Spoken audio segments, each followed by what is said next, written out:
Boa noite, gente. Hoje nós vamos começar a nossa aula sobre vício redibitório. Para um melhor entendimento da matéria e para que não tenha correria, eu dividi esse tópico em duas aulas, tá certo? Então, durante essa semana, nós falaremos especificamente sobre vício redibitório.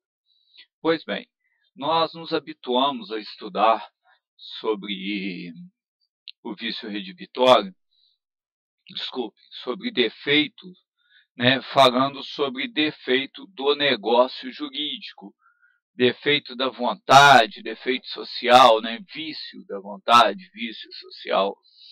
Vício para o direito normalmente está ligado a um defeito. Pois bem, vício redibitório é um defeito, só que é um defeito da coisa, é um defeito do objeto, do bem negociado, tá certo?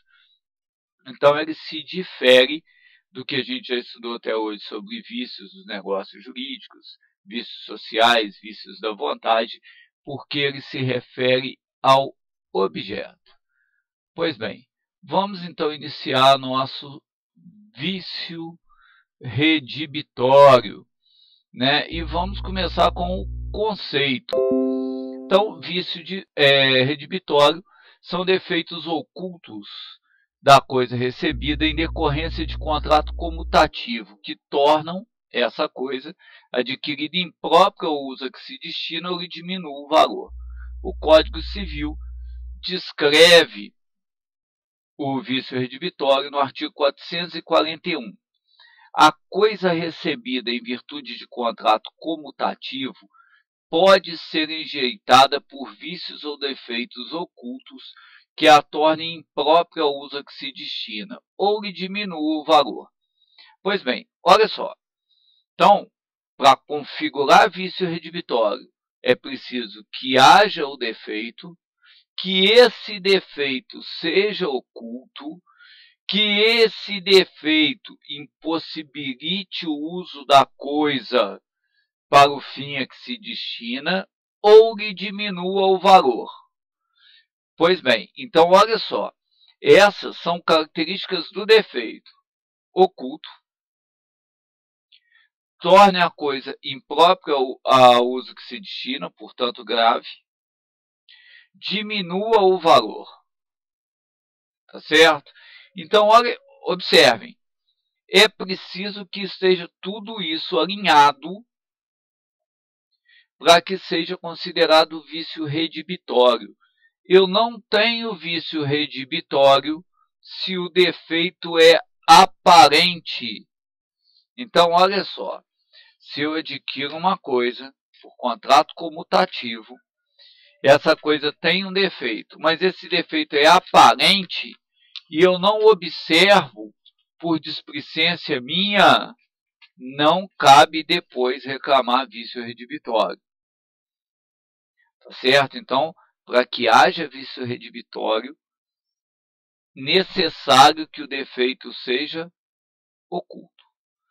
Olha só, eu estou falando muito de vício de defeito oculto, mas não é essa a única característica ou único requisito para que possa ocorrer vício redibitório. Tá certo? Nós temos outras características que são tão importantes quanto. Então, eu não terei vício redibitório, por exemplo, se o contrato for gratuito, né, for benéfico. Nós já estudamos a classificação dos contratos. Então, numa doação, eu não posso reclamar de vício redibitório. É preciso que o contrato seja comutativo. Na doação onerosa, tudo bem. Eu até posso reclamar do vício redibitório. Mas é mister que o contrato seja comutativo, ou seja, que o contrato seja oneroso. Não existe reclamação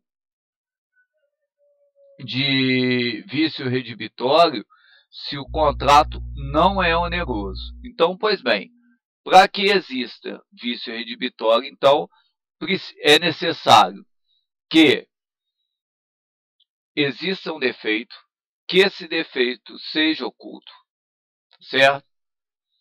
Que ele seja tão grave que impossibilite o uso da coisa ou lhe diminua o valor. Essa diminuição do valor deve ser uma diminuição considerável, tá certo? E um outro requisito, que é óbvio, mas que vale a pena a gente falar, que o defeito pré-exista a negociação e continue a existir após a negociação. Então, observe, eu compro um veículo. Esse veículo, quando eu comprei, não tinha defeito. Depois da aquisição, ele apresenta um defeito. Não é vício redibitório. Tá certo? Então, aí a gente tem que tomar cuidado, porque quando você compra, por exemplo, um veículo de particular, ele não tem garantia, não está afeto ao Código de Defesa do Consumidor, e ele apresenta um defeito posterior à sua compra, você não pode reclamar vício redibitório. E também não tem a garantia. Tá certo? Então, repetindo uma vez mais, o defeito deve ser oculto, tão grave que impeça a utilização da coisa para o uso a que se destina ou lhe diminua o valor, e essa diminuição seja considerável, que o defeito pré-exista à negociação e que perdure após a negociação e que o contrato seja comutativo. Tá certo? Então, todos esses requisitos têm que estar presentes para que se possa reclamar de vício redibitório. Pois bem, o artigo 442, ele traz uma consideração também interessante. Pode a pessoa, ao invés de rejeitar a coisa, né, redimindo o contrato, ele pode reclamar abatimento do preço. Pois bem, então nós temos aí duas possibilidades de ações edilícias. Essas ações que a gente chama de edilícias são as ações que versam, né, que falam sobre vício redibitório. Então, o adquirente ele tem duas possibilidades de ação. A ação redibitória, que tem como objetivo rescindir o contrato, né, retornando o preço pago além de perdas e danos. Nessas perdas e danos, se o alienante conhecia do vício, porque o vício redibitório, nós falamos a característica lá, não é necessário que o alienante conheça do defeito. Basta que ele pré-exista. Tá certo? Ou a ação estimatória, que também é chamada de ação quanti minores, que tem por fim obter abatimento do preço. Conserva a aquisição do bem, né? Então o bem continua com o comprador, mas o preço é abatido, né? Ou seja, há uma diminuição do preço conforme a gravidade do defeito existente no bem. Então, são duas possibilidades de ações edilícias, né? Essas ações edilícias retornando são as ações decorrentes do vício redibitório. Então, tem a ação redibitória. A ação redibitória é para anular o negócio jurídico, requerendo perdas e danos, se houverem, né? Porque, repetindo, se o vendedor não tinha conhecimento do defeito, continua existindo vício redibitório, mas não existe direito à indenização, apenas à restituição do bem. Tá certo? Ou a ação quanti minores, né, ou a ação estimatória, que vai apurar o valor do bem e quanto de valor ele perdeu.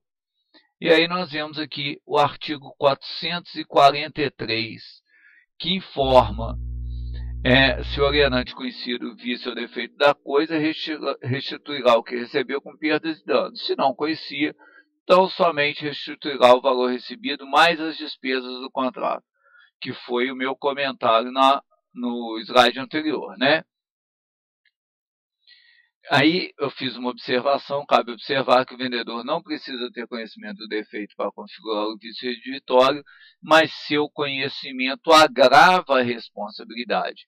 O 443 é bem demonstrativo disso, né? Uma vez que, se o alienante tinha conhecimento do defeito, ele responde também por perdas e danos. E eu trouxe, né, algumas caracterizações do vício redibitório, né, que a coisa tenha sido adquirida em virtude de contrato comutativo ou doação com encargo, que esteja presente o vício ou defeito prejudicial à utilização da coisa ou que lhe diminua o valor, lembrando que essa diminuição do valor ela tem que ser considerável, que esses defeitos sejam ocultos, que os defeitos sejam graves, que o defeito já existia no momento da celebração do contrato e que perdure até o instante da reclamação.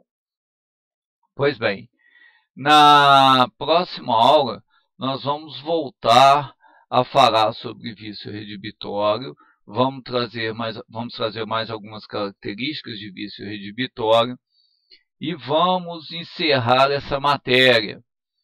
É importante que vocês observem, tenham muito cuidado com a questão do vício redibitório, tá certo? Porque nem tudo é vício redibitório, volto a repetir, tá certo? No mais, desejo a vocês uma boa noite, fiquem em paz.